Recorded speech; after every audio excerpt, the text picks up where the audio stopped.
You're listening to Skeptoid. I'm Brian Dunning from Skeptoid.com. Sonic weapons in Cuba.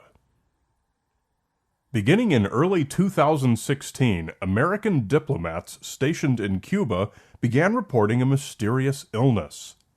They believed they were under attack by what they described as a sonic weapon. No culprit could be identified, no such weapons were found, no clear motive could be established, except, of course, for the fact that the United States and Cuba are not exactly on the best of terms, and the U.S. was tightening its sanctions against the very country its embassy is in. But when these reports reached the ears of scientists, eyebrows were raised, because it made no sense. Today we're going to look into the alleged sonic weapons used against American diplomats in Cuba. Sources in the U.S. State Department gave various reports to news agencies to describe the attacks. Whatever device was used made no audible sound. Yet one diplomat's hearing was damaged to the point that he now requires a hearing aid. As of this reporting, as many as 24 Americans, plus the families of 5 Canadian diplomats, were said to be affected. A September 2017 statement from the U.S. State Department described the symptoms and made it clear that this was being treated as an attack. Over the past several months, 21 U.S. Embassy employees have suffered a variety of injuries from attacks of an unknown nature. The affected individuals have exhibited a range of physical symptoms, including ear complaints, hearing loss, dizziness, headache, fatigue, cognitive issues, and difficulty sleeping. Investigators have been unable to determine who is responsible or what is causing these attacks. In October of 2017, the United States expelled 15 Cuban diplomats in retaliation for the alleged attacks. And within the American embassy, staff was reduced to a skeleton crew in the face of the ongoing illnesses. And while newspapers wholeheartedly trumpeted the sonic weapon attacks, scientists and those with knowledge of such weapons were urging caution because there's almost certainly no such thing as what was being claimed. And the first thing many people say when they hear this is that sonic weapons are actually very real. This is true, but using this fact to justify the reports from Cuba would be like pointing out that turtles are real to justify the existence of dragons. Real sonic weapons have nothing in common with the Cuba reports, and are not an acceptable match for them. So let's look at some real sonic weapons to better understand just how far out there the Cuba reports are. The most common type of sonic weapon is called an LRAD, short for Long-Range Acoustic Device. An LRAD looks like a large flat panel that can be aimed, and it produces very loud sound at the most annoying frequency, about 2.5 kilohertz. The sound is projected over a long distance in a beam that's about 30 degrees. Not all that tight, but very tight for an acoustic device. They can produce sound at up to 160 decibels and can be heard over 3 kilometers away. But the sound disperses over longer range, and when used as a weapon, they're effective at causing intolerably loud sound for as far as 1 to 3 football fields. LRADs are what they use against pirate boats and crowds of unruly protesters. They're also used for signaling and long-distance communications, such as announcements to distant crowds.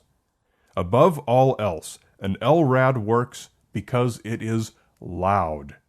The Cuban weapons were said to be silent, so it takes very little analysis to see that the most common acoustic weapon is not what was employed in this case.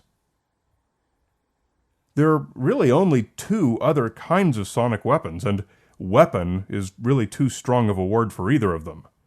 M84 stun grenades, also called flashbangs, temporarily disorient victims with a flash of over 1 million candela and a bang of over 170 decibels, without causing any permanent damage. This is also clearly not what happened in Cuba. Finally, there's a gimmicky system said to be able to discourage teenagers from loitering by playing a high-pitched whistle that supposedly only the youngest, healthiest ears can hear.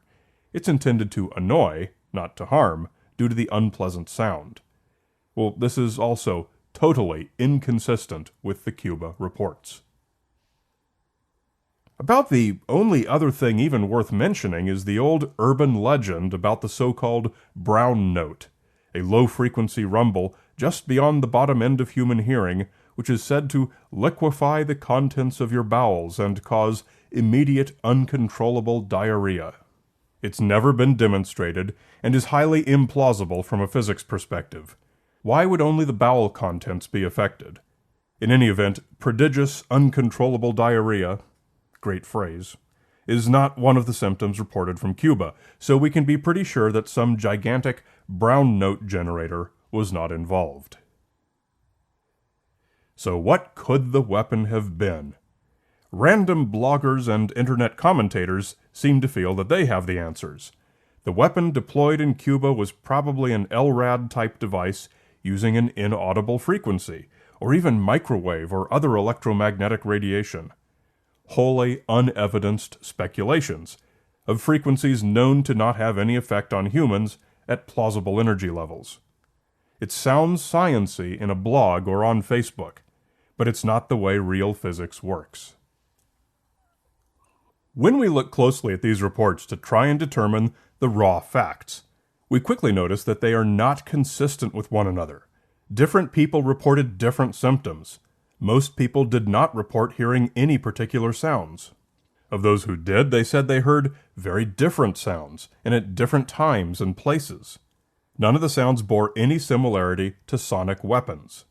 Only one person reported permanent hearing loss, and as nobody else did, we can safely assume that it was likely due to natural causes for that person. One reported a concussion with no apparent cause, but nobody else did either. So if we are looking for some external cause for these symptoms, we learn that it was probably not any one cause. It was a number of different causes, suggesting that these people were suffering from various unrelated problems. Poisoning has been suggested as a potential cause. Mercury, lead, and a number of industrial solvents can cause nerve damage resulting in hearing loss. It's a poor theory, though, because they'd have to have had significant exposure over a long time, and it would have been trivial to detect in their system. Such poisoning was tested for, and was not found. Sure, we can speculate that some new unknown poison was used that we don't know how to test for, but that's more pure speculation with no evidence. Some have suggested that the victims may have simply been sharing an ear infection. One candidate is labyrinthitis, an inflammation of the inner ear that throws off your balance, causing nausea, dizziness, vertigo, and a degree of hearing loss. These are most, but not all, of the symptoms reported. It is entirely possible that some of the affected diplomats had an ear infection and passed it around to one another. Critics of this theory have pointed out that only Americans reported being affected, though, and they work closely with Cubans every day. However, it's worthy of note that the Cubans don't tend to be in the habit of reporting their colds to the U.S. State Department. As the newspapers shouted about Cuba's unprovoked attack against the diplomats, and the U.S. State Department applied pressure to make them stop, the Cubans decided to figure out what was going on here for themselves. Once they learned of the Americans' complaints, they formed a 2,000-person task force under the veteran Colonel Ramiro Ramirez, representing every security and science discipline. They turned first to potential causes they knew to be plausible based on their experience in the region. They tested for permethrin, the leading fumigating agent used there against mosquitoes. In cases of accidental high exposure, permethrin has been shown to cause headaches and nausea. No excessive permethrin was found. Next, the Cubans turned to neighbors and domestic workers of the American diplomats who would have all been exposed to the same thing as the Americans, whatever it was. Nothing was found.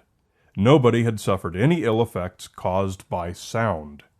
Cuban scientists used every device in their arsenal to hunt for the mysterious sonic weapons, but came up empty-handed. Finally, the Cuban scientists settled upon the explanation that American and other scientists had already begun to float. and it's one that will be familiar to regular Skeptoid listeners.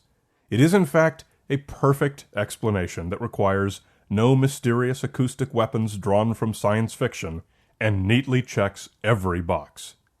It is a mass psychogenic event.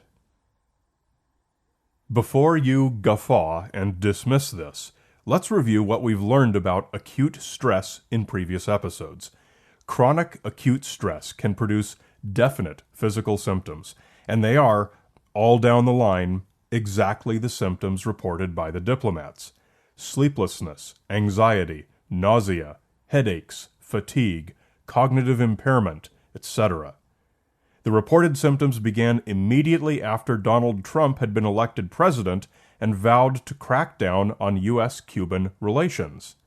This placed greatly increased stress on the American diplomats. We don't know exactly how the sonic weapon theory got started, but somehow it did. When the story spread among the diplomats and their families, it added to their daily stress even more. And whenever someone heard a funny sound, such as the ones reported by some of the victims, they attributed it to the sonic weapon. Their stress increased, thus the symptoms increased, and the sonic weapon theory was apparently validated every time someone felt worse. It's a situation that feeds on itself and amplifies itself with each iteration. A close analog to this is electromagnetic hypersensitivity, which we studied in episode 72. People think they're allergic to Wi-Fi. When they believe a Wi-Fi network is around, they become anxious and stressed, and they attribute the resulting symptoms to the Wi-Fi. The more they believe it's happening, the worse their actual physical symptoms get, and the stronger their belief in the misinterpreted affliction becomes. Just as this can happen to an individual, it can also happen to a group who spend a lot of time together and share the same environments and stressors. This also explains why it happened only to Americans, plus a few Canadians, and not to the local Cubans in the same houses and buildings. We would expect a mass psychogenic event to not affect the Cuban neighbors and employees. As Cubans, they have no reason to think they'd be targeted, and they lack the stress of being from the enemy country. It's a solid explanation with numerous precedents from recent history. It fits nicely with Occam's razor in that it's an ordinary explanation that does not require us to make any changes to our understanding of physics or biology. Of course, we don't know that this is in fact what happened, but unless some evidence emerges showing a physical cause, it's the best supported explanation. And that, my friends, is how we do science. If you are looking for a year-end tax deduction, I encourage you to take a look at sciencefriction.tv, the new movie I'm executive producing for Skeptoid Media. We're crowdfunding the production to reveal the lengths that TV studios will go to make sensationalized programming, sometimes by misrepresenting the science experts they feature. We're going to hear the stories from the scientists this has happened to, give them the chance to clear the record, and hold these networks accountable. Come and see what we've done so far at sciencefriction.tv. You're listening to Skeptoid, a listener-supported program. I'm Brian Dunning from Skeptoid.com.